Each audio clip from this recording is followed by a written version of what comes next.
afternoon, well, I'm tasked to talk about more specifically nutrition in the ERAS setting. So, as Dr. Resistan has already explained earlier in the first talk, ERAS is Enhanced Recovery After Surgery. It's an acronym.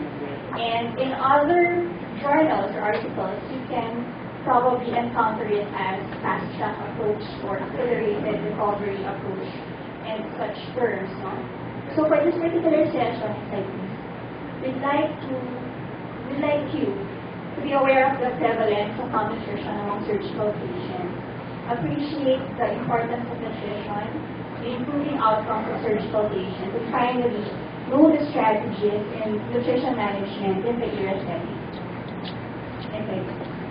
So all over the world, the prevalence of malnutrition ranges from around, say, 30% to as much as 50%. Okay. Locally, in the Philippines, the St. Luke's group of clinical nutritionists did a study determining the prevalence of malnutrition among hospitalized patients. And they found that the range of malnutrition varies, no? And it is as low as 80%, mostly in the private hospitals, but as much as 50 or 53% in the government institution, as you can see the figure for Amang Rodriguez and for the General Hospital. Excellent. And you should be aware that malnutrition is not just a BMI of less than 80. It encompasses a wide range of a clinical picture, from what we usually know as and commonly encountered protein energy malnutrition, to the cachexia of patients with cancer, to the sarcopenic type of patients, particularly in the elderly, and finally the overweight ones or the obese ones that is growing in number nowadays. Okay. So whatever type of malnutrition it is, there results a molecular and structural dysfunction and depletion, which ultimately leads to increased complications and, unfortunately, mortality. But more importantly for us clinicians, I think what's more significant are the following clinical effects. Now, there's slowdown of wound healing, there is reduction in the muscle strength, which impedes recovery of our patients post-operatively. Then there may be impairment of cardiac function, which eventually leads to higher mortality or morbidity rates, as well as poor quality of life for our patients. Next slide. So before we proceed to the meat of the talk, let's just run through the effects of surgery on a patient. As Dr. Resistan mentioned, we are not all surgeons in this room, but we might be patients later on, or surgical patients later on, or our relatives might be patients later on. And it's important that we know what happens when we become surgical patients. Next slide. So we know that surgery is like injury. So it's a controlled type of stress that we cause our patients. And as we cut or dissect through our patient's bodies, we incite an inflammation process, which results in the release of inflammatory mediators, which results in metabolic and endocrine response. And the aim of which is to repair the controlled damage that we have caused, or the injury that we have caused. Whether the wound healing that is intentional will result to either success or failure, whether there will be complications or not, is a factor not only of malnutrition, but also of the body composition of our patients at baseline, as well as the nutritional care, our pre-operative preparation, and our post-operative management.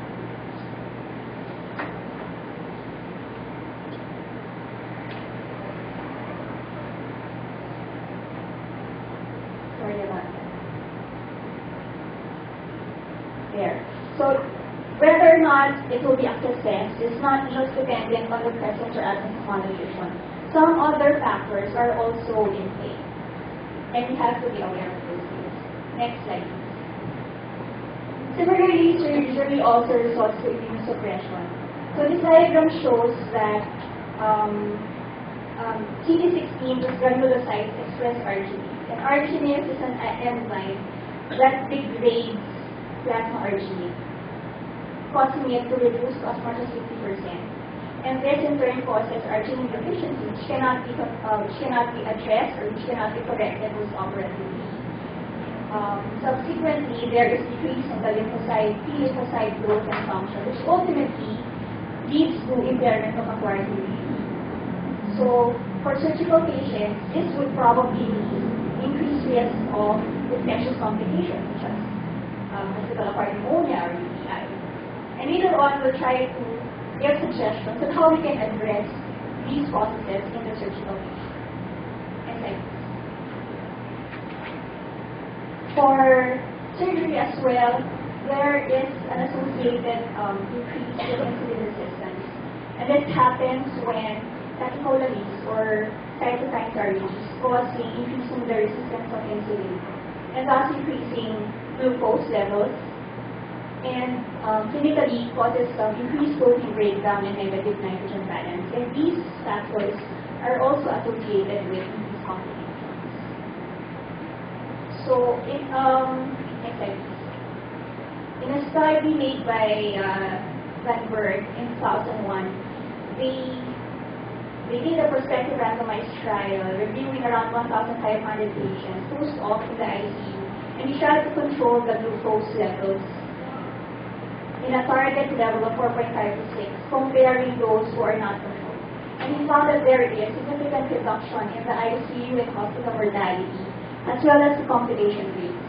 So it pays to control glucose levels post-operatively.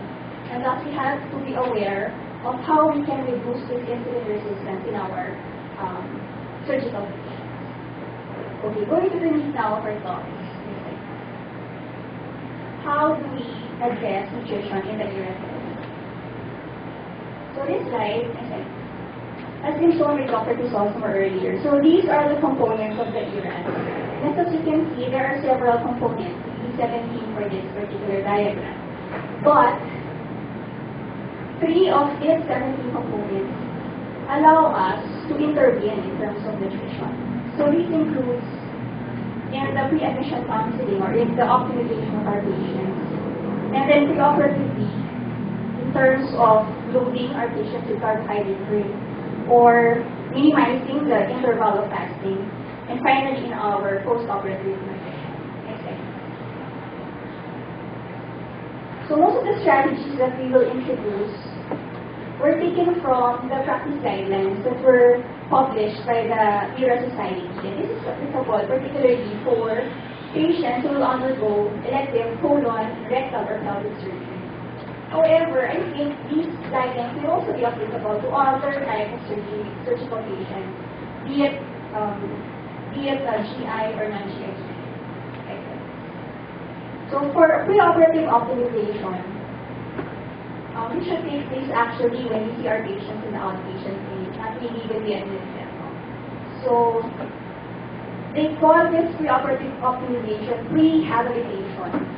So this process prepares the patient for surgical stress. And it involves several aspects of care to include addressing the patient's nutritional state.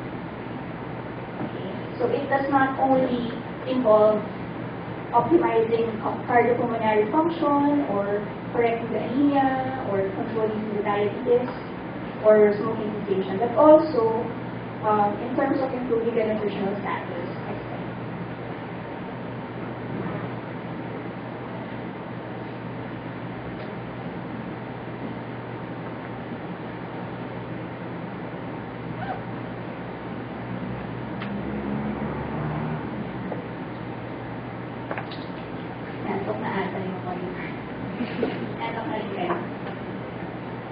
So, this is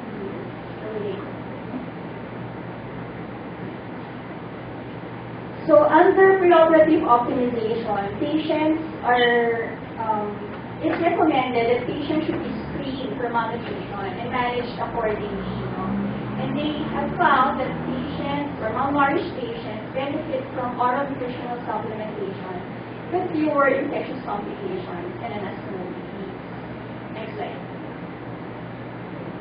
So the SPAN, or the European Society of Parenteral Nutrition, they published guidelines for enteral nutrition, particularly for surgery and organ transplantation. And they recommended that nutritional support should be used in patients with severe nutritional risk for 10 to 14 days, even if you have to delay the surgery. And what do they mean by severe nutritional risk? It means any of the following, no? Weight loss of more than 10 to 50% in 6 months, or the BMI is 18 or undernourished, subjective global assessment of grade C, or a serum albumin of less than 30. And if you would know, most of our patients have these characteristics. No? And thus, based on the S10, our patients are really indicated for nutritional support. Okay. Furthermore, in this S10 guidelines, they recommended that nutritional support be initiated without delay, preferably the enteral route. Even if patients without obvious malnutrition, if they will not be able to eat in the following 7 days. Or in patients with intake less than 60% of the TCR. TCR is total caloric requirement. So if you anticipate that your patients will not be able to get that amount of calories for at least 10 days, then mainly your patients will benefit from nutritional support. And they just have this list of contraindications for enteral nutrition. This includes patients who are obstructed, have illness, have severe shock, or have intestinal disease. And finally, for the S10 guidelines, it's like this, that we should consider parenteral nutrition if there is an indication for nutritional support and energy needs cannot be met by enteral. Okay, next slide, please. Locally, the Philippine Society of General Surgeons have already started advocating this kind of nutritional surgical process. Back in 2012, they started to go around in the general surgery training institutions, and they advocated for this process that all patients admitted should be screened. And then for patients who are screened as at risk, they should be assessed. And then in the assessment, patients will be categorized whether they're low, medium, or high risk. And for high risk patients, that they should be given nutritional care plans. Probably be referred to a dietitian or a nutritional or a clinical nutritionist.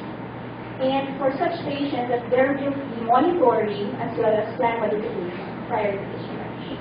So this is what the process that they advocate for. However, I think compliance is really low, and I think there should be follow-up in terms of the process as well as the outcomes for this kind of advocacy. Next slide. So how do they do the screening? So this is the NRS 2002. This is just a 4-item questionnaire, and it will not take 2 minutes of your time. If you ask your patients on 4 questions. One is the BMI less than 18 or more than 30? Meaning your patient is undernourished or obese. Second question, has the patient lost weight within the last 3 months? Third, did the patient have reduced dietary intake for the last week? And finally, is the patient severely ill or needs intensive treatment? So if you answer only one yes among the 4 questions, then your patient should be deemed as at risk. And then you go on and assess your patients. Next slide. So this is a screening, very short, maybe 1 minute. Just ask your patients about it. Now for the assessment, they use the SGA or the Subjective Global Assessment questionnaire. And then they use also 3 objective parameters, which includes the BMI, the albumin, and the TLC, or the total lymphocyte count. Okay, so the TLC is computed by multiplying your white count with the lymphocyte percentage, and then times 1,000. So there is a grading system, and you categorize your patients whether they're low or moderate or high. If your score is 3 or more, then your patients are high risk.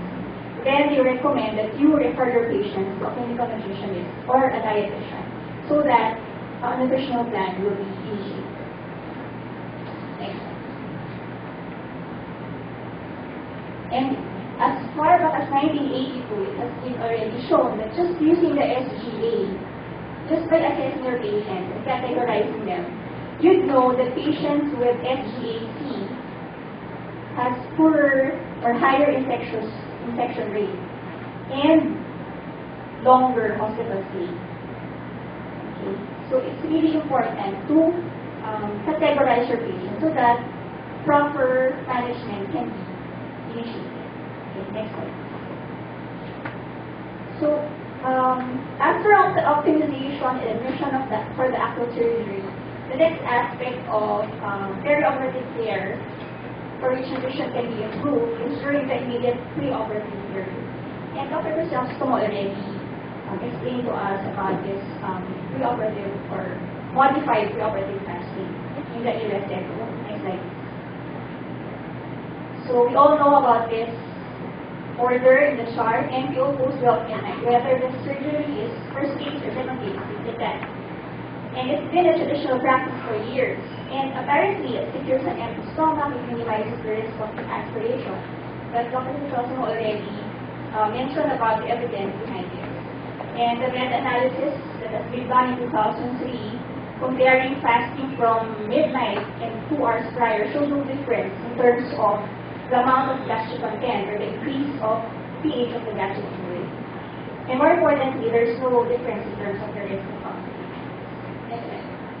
So for the ERAS guidelines, it's solid up to 6 hours prior to induction, and then clear liquids up to 2 hours prior. However, patients who might have delayed gastric emptying should be managed differently. Okay, so this is the type of carbohydrate drink that they recommend. 400 cc of a 12.5% carbohydrate drink 2 hours before surgery. And this is the commercially available drink in the United States. In our setting, the Philippines General Hospital, what we use is a pineapple drink. This is concocted by our dietitians. So they try to mix it so that they reach the 12.5%. And then now we're using it among our patients, but they say it's too sweet. So we don't know yet. Of course, studies will have to prove its validity in terms of pleasantness, in terms of the flavor. So we still have to review all these things.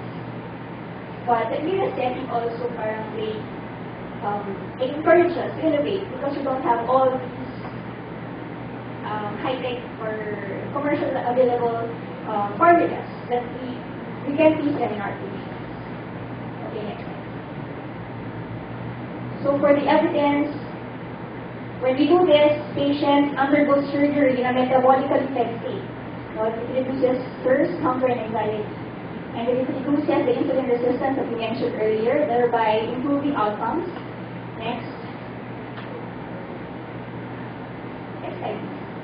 And then it reduces post-op nitrogen and protein loss, as well as maintains lean body mass and muscle strength, which are needed in trying to make our patients move up or move about early on during the bolus. Next slide. These are just some other evidence in terms of the advantage of pre-op carbohydrate. Next slide. Now we go to post-operative nutrition care. Next slide. Again, you're familiar with the orders on the left, right? NPO on the plateaus, and then general liquids on the plateaus, and then soft diet once you got movement, and then they have that maybe on the 4th or 3rd post-op day. Nowadays, in the ERAS setting, it's not followed anymore. And they advocate that oral intake be done or be started within 24 hours. Because the assumption of normal diet might or is associated with increased rates of infectious complications and delayed recovery. It has been shown that early oral intake is safe among patients with colorectal anastomosis. However, in this Cochrane review, there have been increase in vomiting, and thus they recommended that post-op use as well as aspiration should be actively prevented. Next slide. So this is the study made by Lewis in 2001, wherein they compared early enteral feeding versus NPO after GI surgery. This is a systematic review, and we found that As far as anastomotic resistance and infectious complications are concerned, those who are fed earlier have better outcomes, except for the event of vomiting. That this is more increased in patients, or this is better or more favorable for patients who are maintained on NPU post-operative. Okay, next slide. For oral nutritional supplements, there have been no RCTs yet for colorectal surgery to supplement with total intake, because we have found in the ERAS practice that oral diet is already substantial, meaning we can already reach as much as 1,200 kcal per day for patients. However,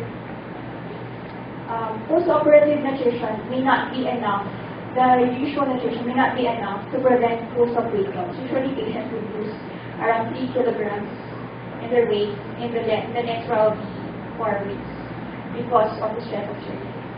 So we see that just giving whatever or what the patient can tolerate can be substantial, but it might not be enough to prevent weight loss. So for oral nutritional supplements, next slide please. Patients may benefit from an extended routine use of protein-rich supplements. However, evidence is still controversial. Next. But for severely malnourished patients or for a specific subset of patients, oral nutritional supplementation may be of benefit, especially if they are started 7 to 10 days before and continued post-op. It reduces infectious complications as well as anastomosis as far as colorectal surgery is concerned. Next slide. And for elderly patients and for patients with chronic disease or alcohol problems, wherein there is a significant micronutrient deficiency or inadequate intake of the vitamins and minerals that they need, the set of patients might benefit from perioperative supplementation. Next. How about immunonutrition? So immunonutrition is a combination of diets with components aimed to enhance immune function in surgical patients. So they usually contain arginine, glutamine, omega-3, and nucleotides. And in the traditional care, in studies made on immunonutrition, it showed possible benefits in reducing complications and length of hospital stay. If you remember this diagram earlier, when we showed that surgery also is associated with immunosuppression. In the pathway wherein there is decreasing plasma arginine because of the enzyme arginase, we can probably address this by introducing fish oils for our patients, which will inhibit arginase 1, and thus we augment or we try to prevent the decrease in the plasma arginine. Furthermore, glutamine can also enhance T lymphocyte function, thus preventing the impairment of acquired immunity. So in this way, we can probably use immunonutrition for our surgical patients. Next slide. How about post-op parenteral nutrition? So this is from the guidelines of ESPEN for parenteral nutrition. ESPEN is European Society for Parenteral Nutrition. So they recommended that undernourished patients who cannot tolerate enteral nutrition should be given parenteral nutrition. And for patients with post-op complications with impaired GI function should receive such. And if ever patients would receive artificial nutrition, or there is indication that a combination of enteral and parenteral nutrition would be the first choice. Next slide.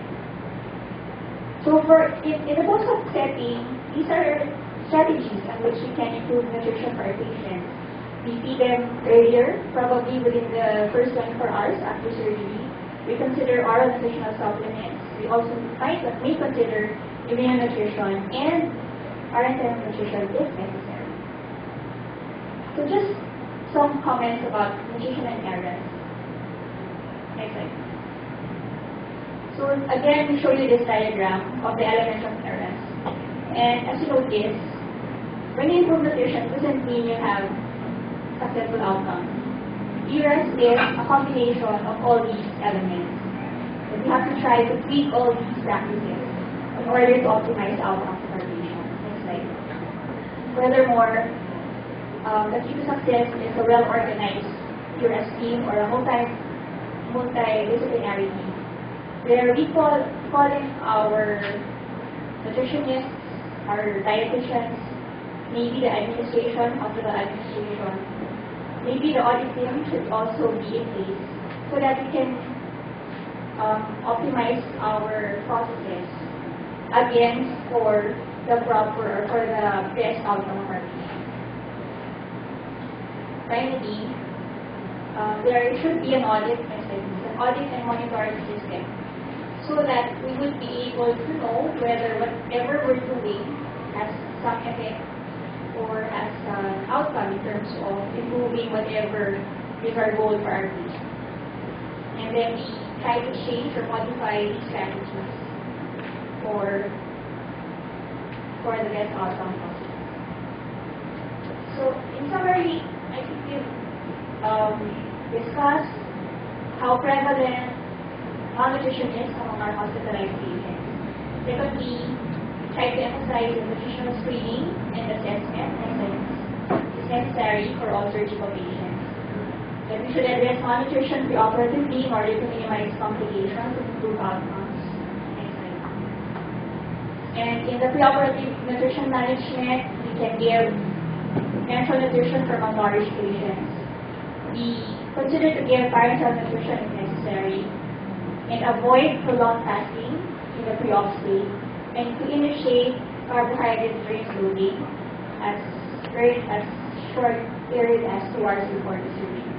For post-operative nutrition management, we try to advocate early oral intake as early as 4 hours from anesthesia, and then consider oral nutritional supplementation or immunonutrition if they are